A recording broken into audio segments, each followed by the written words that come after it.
Thought I'd do a little film of our wildflower patch that we sowed last year. So a lot of people, when they see this, they'd be quite disappointed and say that it doesn't have any wildflowers in it, doesn't look very attractive. But actually, when you look closer and you understand a little bit about what's in there, there's tons and tons of stuff that's really beneficial for wildlife. So the first one we have is our wonderful dandelion. So dandelions are obviously hated by a lot of people and considered a weed. But one thing that's really great about them is they flower all year round and they're really good food for pollinators.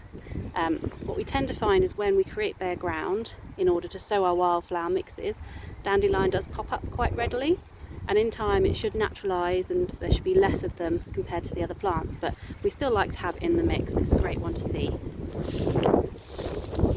Here we have our forget-me-nots. So these were in the garden when we first arrived and we've left them in here because they're just really lovely for lots of pollinators and insects.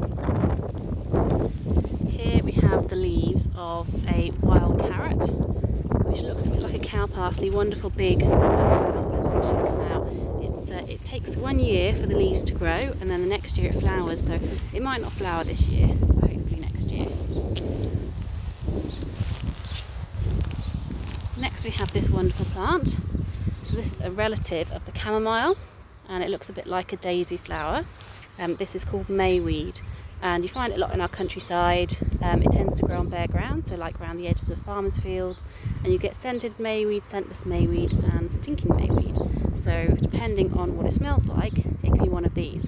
The scented mayweed smells a really lovely chamomile smell and is really wonderful. Next we have this beautiful blue flower. This is often overlooked. This is a speedwell, and there are lots of different kinds of speedwells. This is a germander speedwell, and it's really great for lots of insects. It tends to crawl on the ground, it's quite small, so you don't tend to notice it as much, but I think the flowers are really beautiful.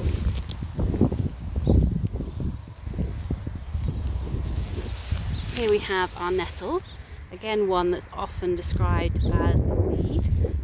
People don't like it particularly because it stings, but it's really fantastic for butterflies. So you get the peacock butterfly and the common butterfly and lots of other butterflies who actually lay their eggs on the nettles, and the caterpillars will eat the nettle leaves. So having some nettles in your wildflower patch is really beneficial. This is one of my favourite spring wildflowers. This looks like a nettle but doesn't actually sting. It's called a dead nettle, and this is a red dead nettle because it has the purpley red trumpet shaped flowers, and it's really great because it flowers in the spring and it's fantastic for bumblebees when the queens are emerging from hibernation, so it's a really lovely one to see. Here we have our foxgloves. So these we planted last year, and again they don't flower every year, so hopefully we'll see them flower this year. Obviously wonderful big towering flowers, fantastic for lots of insects such as bumblebees. Here we have the base of a teasel. We have the old teasel flower above.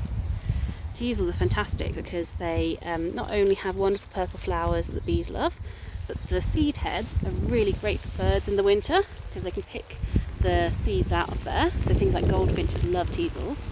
And then the stems are brilliant for hibernating insects as well. So this plant here, this is one we've seen a lot. This again is a species that is quite happy to grow on bare ground, on newly disturbed ground. You find it a lot sort of like down the edge of pavements and things. This is nipplewort, and these are the dead seed heads. And again, it's really great because it forms this lovely structure that insects can hibernate in the winter. And then the little yellow flowers look a little bit like dandelion flowers, similar to those ones, but very small, are really great for butterflies, bees and other insects.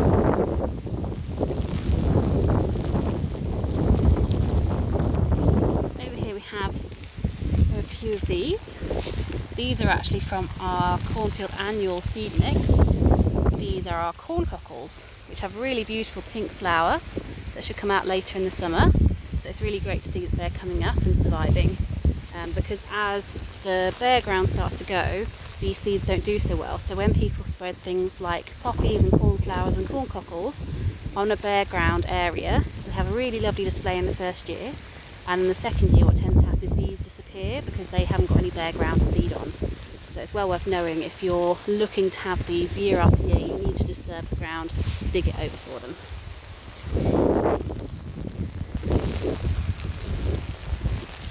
So then over here we have this really wonderful plant, feverfew. Again, looks a bit like a daisy when it's in flower, and you can actually make tea from the leaves, I think, which is what gives it its name. And over here, this one here, this is a campion. These lovely slightly hairy leaves. This is a white campion. I was really pleased to see it turn up in the garden. These have big kind of trumpet shaped flowers, again really good for the bees and for other insects. So as you can see, absolutely tons and tons of flowers in here, and yes, lots of them are things that we might describe as weeds, but they have huge benefit for wildlife. And by leaving this patch a little bit rough and a little bit untidy, we're actually providing food and homes for tons and tons of insects and wildlife. So there is benefit to it, and hopefully in the summer we'll see more and more flowers coming into bloom.